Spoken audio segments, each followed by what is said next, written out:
لیکن جنرلوں کے ساتھ بہت المیہ یہ ہوتا ہے کہ ان کو جیسے تو سیاست کا کچھ پتہ نہیں ہوتا، جیسے کہ ان کو پولیٹیکل پارٹیز کا، پولیٹیکل کلچر کا کچھ پتہ نہیں ہوتا،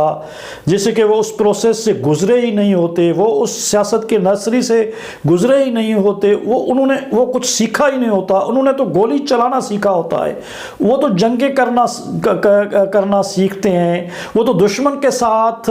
نبض آزما ہونا سیکھتے ہیں۔ جب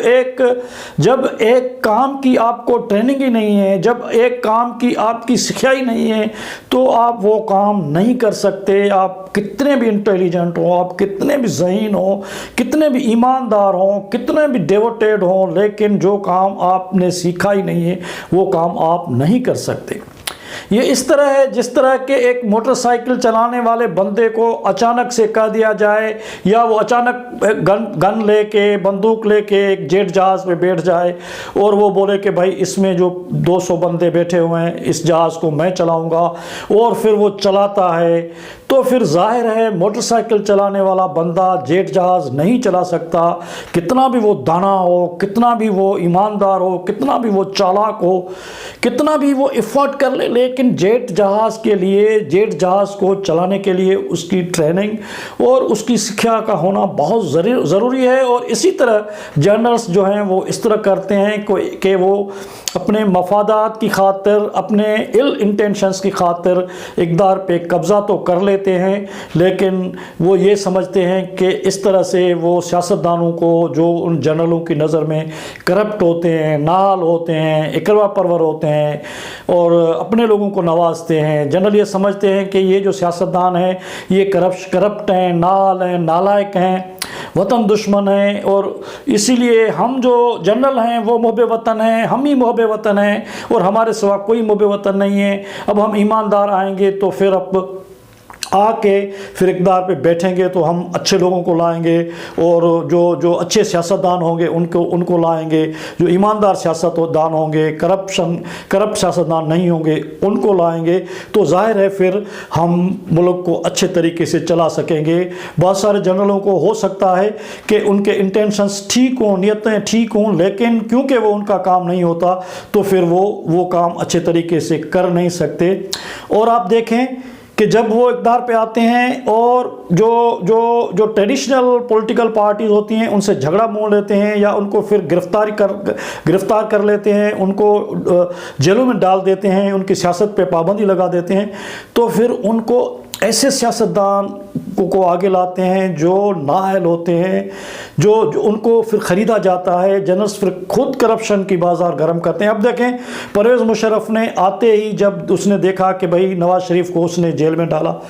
2 مرتبہ الیکٹڈ پرائم منسٹر اس نے جیل میں ڈالا، اس پہ سنگین کیسز کے مقدمے دائر کیے، اور اس کو یہ تو سندھ ہائی کورٹ کے فیصلے کے مطابق اس کو عمر قید کی سزا ملی، لیکن نواز شریف نے ایک مرتبہ کہا تھا کہ اگر سندھ ہائی کورٹ میں میرا کیس نہیں ہوتا تو مجھے عمر قید کی سزا نہیں لیکن مجھے پھانسی کی سزا ملتی۔ اس طرح اس کو پھر جلاوطن ہونے پہ مجبور کر دیا گیا۔ بے نظیر بھٹو کے خلاف اتنے کیسز بنائے گئے، نواز شریف کی پارٹی کو توڑا گیا، کاف لیگ بنائی گئی، بے نظیر بھٹو کی پارٹی پیپلز پارٹی کو توڑا گیا، اس میں پیٹریاٹ بنائے گئے۔ اس طرح جب جنرل پرویز مشرف نے سیاست کو توڑا اور چھوٹے قد کے سیاستدان جو چھوٹے سیاستدان تھے ان کو لے کے آئے، اب جو کاف لیگ بنائی اور اس میں پوری پاکستان کی سیاست کے بھگوڑے اور جو لوٹے تھے ان کو لایا گیا اور ایک چوچو کا مربع کی ایک پارٹی بنائی گئی۔ تو جب وہ کاف لیگ جو کنگز پارٹی تھی، جب مشرف کا اقتدار گیا تو اس کے ساتھ ہی وہ پارٹی بھی چلی گئی۔ اب آپ کو پتہ ہے کہ اس کاف لیگ کا اب کیا اثر ہے، چودھری برادران آپس میں، چودھری شجاعت پرویز الہی کو نکال رہا ہے پارٹی سے اور پرویز الہی چودھری شجاعت کو نکال رہا ہے۔ ایک تو پرویز مشرف نے ہر عامر ڈکٹیٹر کی طرح پارٹیوں کو توڑا، پارٹیوں کو کرپٹ کیا، سیاست کو خراب کیا، سیاست کو گندا کیا، اور سیاست کی میچورٹی جو ایک پروسیس سے ہوتی ہے، ایک ڈیموکریٹک سسٹم سے ہوتی ہے، وہ دوسرے ملٹری ڈکٹیٹروں کی طرح پرویز مشرف نے بھی وہی کام کیا۔ اور پھر پرویز مشرف نے جو بڑا جو غلط کام کیا، سب سے دوسرا بڑا کام یہ کیا کہ اس نے ہمارے دوسرے ملٹری ڈکٹیٹروں کی طرح پاکستان کو امریکی جنگ میں افغانستان میں ٹھونس دیا اور امریکی جنگ کے لیے اپنی سرزمین کو استعمال ہونے دیا۔ اور اس کے بعد جو ہے وہ اس نے نہ صرف یہ کیا کہ لیکن اپنے ہی بندے پکڑ کے پیسوں کی خاطر پیسے لیے اور اپنے ہی بندے پکڑ کے امریکوں کو دے دیا۔ اس سارے بیچ میں سب سے بڑا جو کرائم ہوا، ایسے حالات پیدا کیے جہاں پہ بے نظیر بھٹو شہید جیسی اتنی بڑی لیڈر کا جو ہے وہ شہید کر دی گئیں، اس کو پروٹیکشن نہیں دیا گیا۔ بے نظیر بھٹو نے تو خود اپنی ای میل میں کہا تھا کہ اگر میں قتل ہو جاؤں تو اس کا ذمہ وار پرویز مشرف ہوگا، اور پرویز مشرف نے پبلکلی کہا تھا کہ میں سیکیورٹی نہیں دوں گا۔ اب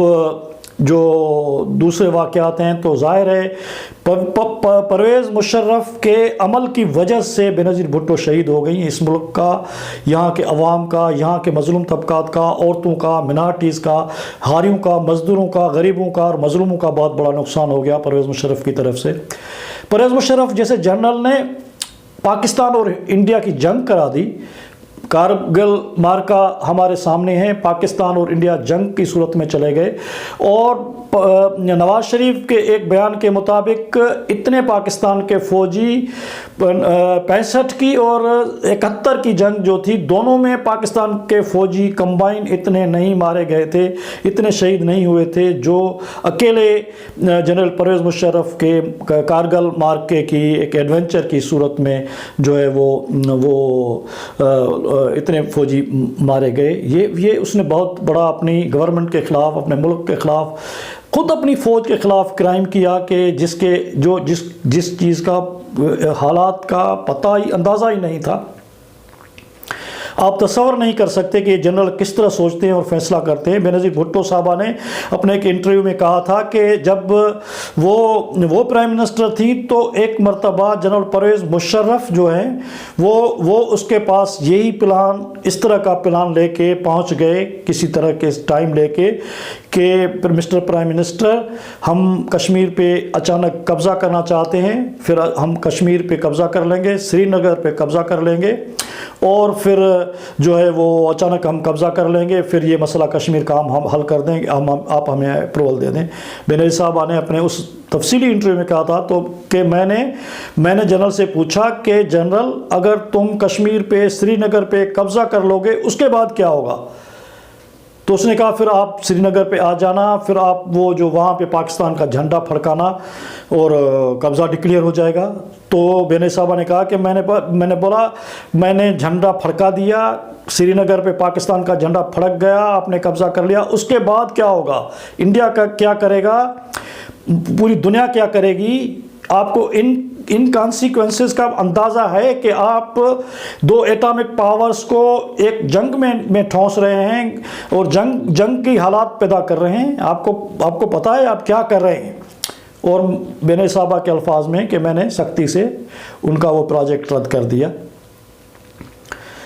پھر پرویز مشرف نے سپریم کورٹ پہ ایک مرتبہ اور جو ایمرجنسی نافذ کی، چیف جسٹس آف پاکستان کو اس کے جو ایجنسیوں کے بندے تھے وہ گئے، اس کے گھر میں گھسیٹا، اس کے بال نوچے، چیف جسٹس آف پاکستان کے بال نوچے، اور 70 سپریم کورٹ، ہائی کورٹ کے ججوں، 70 ججوں کو ایک ہی آرڈر سے جو ہے وہ جو نوکریوں سے نکال دیا گیا اور اپنے مرضی کے جج لے کے آ گئے۔ تو اس طرح اس نے ملک کو ایک عجیب و غریب کیفیت میں ڈالا اور پورے 10 سال اس ملک کو تباہ و برباد کیا۔ اور یہ جو آج حالات ہیں، یہ جو آج اس کے بعد بڑے بڑے سیاستدانوں کو، بے نظیر بھٹو کو شہید کر دیا، نواز شریف کو جلاوطن کر دیا، سیاست کو توڑ مروڑ کر کے رکھ دیا، اور اس کے بعد آنے والے اس کے جتنے بھی جانشین تھے انہوں نے بھی پاکستان کی سیاست، پاکستان کے عوام اور پاکستان کے مقدر کو فٹ بال کی طرح کھیلا۔ اور آج آپ حالات دیکھ رہے ہیں کہ آج ہم ڈیفالٹ کے قریب ہو چکے ہیں۔ آج افغان وار جو پرویز مشرف نے شروع کی تھی اس کے نتائج ہمیں کاٹنے کو، کھانے کو آ رہے ہیں۔ اور ہماری حالت کیا ہے، ہم ویسٹ کے محاذ پہ ہمارے پاکستان کی پوزیشن کیا ہے، ایسٹ کے محاذ پہ ہم کس طرح پھنسے ہوئے ہیں، ہماری معاشیات کدھر ہے، اور ہم سیاسی طور پہ کتنے ان گورنیبل ہو گئے ہیں۔ لوگ ہمیں فیلڈ اسٹیٹ بول رہے ہیں۔ یہ ہمارے جنرلوں کی جو بوئی ہوئی فصل ہے اب ہم کاٹ رہے ہیں۔ ہم اب آج جو بھوک دیکھ رہے ہیں، آج جو ہم یہ سب کچھ دیکھ رہے ہیں وہ انہی کی وجہ سے دیکھ رہے ہیں۔ تو یہ سارے واقعات ہیں، اور ان سارے واقعات کو اور جنرلوں کو، پاکستان کے جنرلوں کو، پوری دنیا کے جنرلوں کو جو اقتدار پہ قبضہ کرتے ہیں، ان کے لیے جو ہے وہ میری یہ تجویز ہے، اور دنیا کے بہت سارے لوگوں کی تجویز ہے کہ جب ذوالفقار علی بھٹو کو جیل میں بند کیا گیا تھا اور اس کو پھانسی کی سزا دی گئی تھی، تو اس نے ایک بہت ہی ہسٹورک ڈاکیومنٹ لکھا تھا جو بعد میں ایف آئی ایم اساسینیٹڈ کے عنوان سے جو ہے وہ ایک کتابی صورت میں آ گیا تھا اور اب بھی موجود ہے، لیکن بدقسمتی سے اس پہ پاکستان میں بندش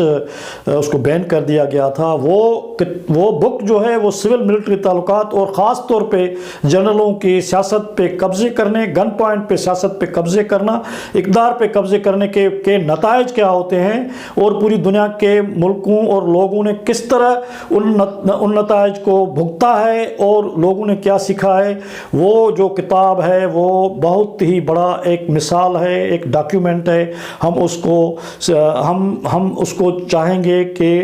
اس کے سبق سیکھا جائے، اور میں چاہتا ہوں کہ آج یہاں پہ ذوالفقار علی بھٹو کے اس ڈاکیومنٹ کے کچھ اقتباسات آپ کو سناؤں، جس میں اس نے جو ہے وہ جب جنرل اقتدار پہ قبضہ کرتے ہیں تو کس طرح سیاست کو اور معیشت کو، خود فوج کو کس طرح سے وہ اتنا بڑا نقصان دیتے ہیں، ایک ادارے کو، ایجنسیوں کو کس طرح تباہ و برباد کر دیتے ہیں، فوج کو کس طرح، اس کی صلاحیت کو کس طرح تباہ و برباد کر دیتے ہیں۔ تو میں چاہتا ہوں کہ میں ایوب خان اور اس کے دور کے حوالے سے جو ذوالفقار علی بھٹو نے اپنے ڈاکیومنٹ میں لکھا ہے، ایک دو واقعات میں آپ کے ساتھ اس کے ڈاکیومنٹ سے شیئر کرنا چاہتا ہوں کہ جس سے ہم سیکھ سکیں کہ اور آگے کے جنرلز جتنے ہمارے ہیں، آگے کی ہماری جو فوج ہے، جو طالع آزما جنرل ہو سکتے ہیں یا جن کو ابھی بھی سمجھ میں نہیں آئی، تو ان کے لیے ایک سبق کے طور پہ میں آپ کے سامنے پیش کرتا ہوں۔